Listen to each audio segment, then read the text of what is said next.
YouTube. Today we are looking at the B20B in the Honda. We are going to see what makes it special and why people love it so much. Check it out. I'm doing Kobe numbers, no fight for the greatest, never rely. A, B in the unit, been talking it out. Know that you hear me, man, I make you proud of the rest of the world. Straight from the south, so rapping the west, I was never around. We can do move in a different town, just like me switching a different right now. I'm doing Kobe numbers, no fight. Now we can't look at the B20B if you're not going to look at the Prelude SI 2-liter. Now this is where it all started. So the infamous Honda Prelude was made between the times of 1986 and 1987. Now keep in mind that this is where the B20 started. This was called the B20A and it originated from the Prelude itself. The Honda Vigo and Honda Accord that came out between the times of 1986 and 1989 also had the B20A motor that was released in Japan. Nice. Even though the Honda Prelude started the B-Series, it was nothing compared to what was to come. The B20B Beast. Там Mr. Beast каратист, Mr. Beast юрист, Mr.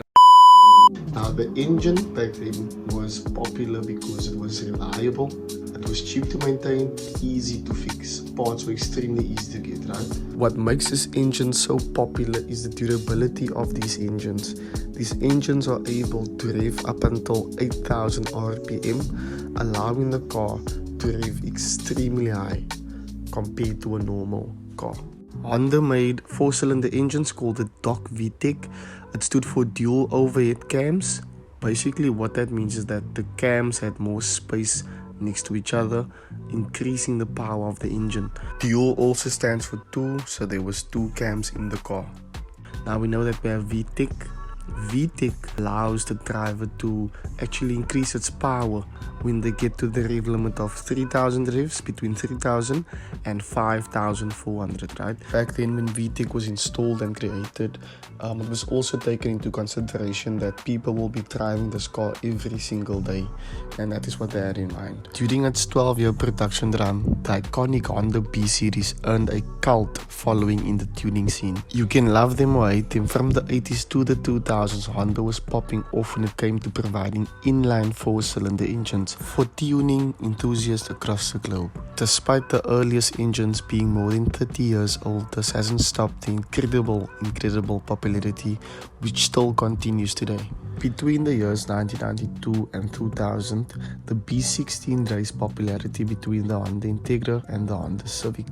This also came out in the CRX Del Sol. They also created the B16A1, B16A2, which also came in the Honda Civic, and still during the same time, between 1994 and 1995, they released a B16A3, and that was put in the Honda De Sol. Now, I know that we came for the B20B engine in this video, but the B-Series is so massive. We have the B16, B17, B18, we have the B20B, and then we have the B21 as well. Right? So we have a lot to chew, but we're gonna get back into the video now.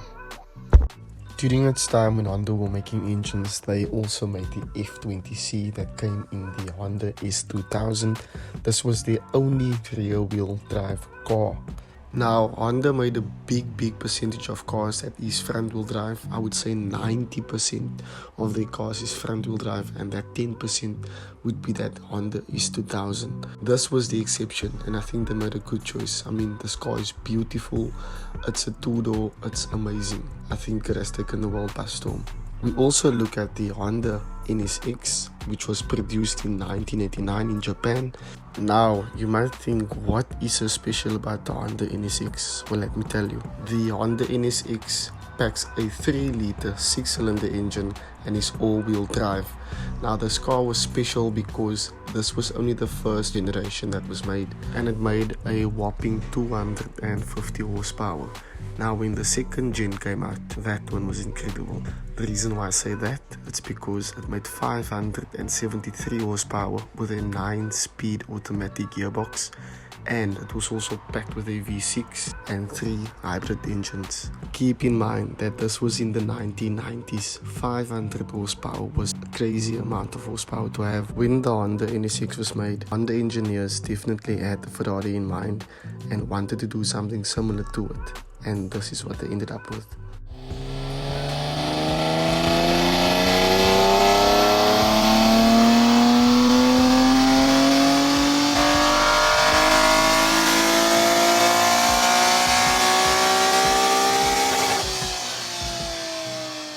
Amazing, I would say.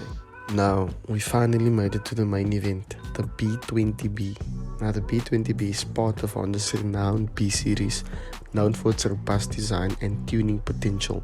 It's like a blank canvas for car enthusiasts. Whether you are looking to keep it stock or unleash its potential with mods, this engine can handle it all. One of the coolest things about the B20B is how tunable it is. Swap in some performance parts and you can easily bump up those numbers. Think cold air intakes, aftermarket exhaust, and even turbo setups. It's the perfect engine for those who love tinker and tweak. Originally found in the Honda CR-V and some other models, this engine isn't just about raw power, but it's also about versatility. Whether you are cruising through the city or tackling twisty back roads, the B20 delivers a smooth, enjoyable ride. Honda is famous for building engines that can last for decades, and the B20 is no exception. With proper maintenance, this engine can run strong for hundreds of thousands of miles. It's a dependable friend you can always count on. And let's talk about that sound. When you crank the B20, you love the sweet music it makes, an intoxicating growl as you hit the gas. A reminder that this engine is always ready for action. The Honda enthusiast community loves the B20B. You'll find forums buzzing with tips, tricks and building stories. It's not just an engine, it's part of a culture that celebrates the creativity and passion for performance.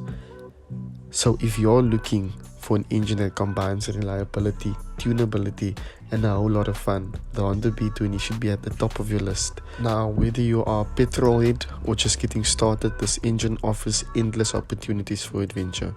And I want to thank you guys for watching this video and looking at the infamous B20B with me. At the end, don't forget to like, follow and subscribe. Thank you so much. I'll see you in the next one.